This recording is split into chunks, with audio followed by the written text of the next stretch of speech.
rất quý trọng pháp luật của Ngài.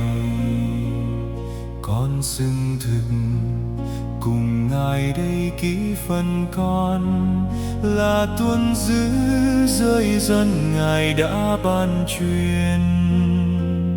Đối với con, luật pháp bởi miệng của Chúa đáng quý thay, hơn cả thay mọi châu báu. Lạy Chúa, con luôn ưa chuộng cũng rất quý trọng pháp luật của Ngài. Xin thương tình ý lão con chẳng hề ngơi, hầu đúng với những gì Ngài đã phán truyền. Hãy cho con đường sống với lòng nhân Chúa, bởi rơi dần của Chúa giúp thỏa lòng con. Lạy Chúa, con luôn ưa chuộng cũng rất quý trọng pháp luật của Ngài.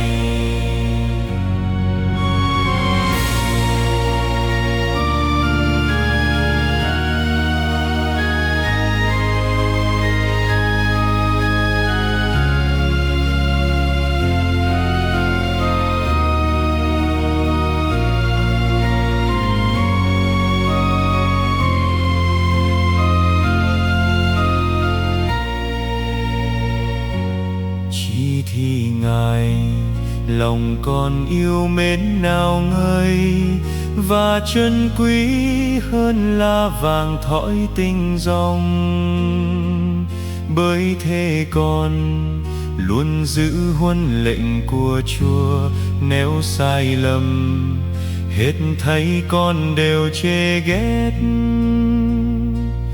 Lạy Chúa, con luôn ưa chuộng cũng rất quý trọng pháp luật của Ngài.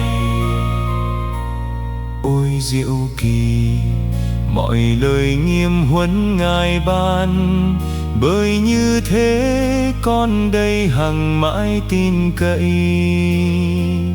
Biết bao nhiêu lời Chúa đã hằng mặc khai, đã sang soi đưa bước dẫn đường kẻ dốt.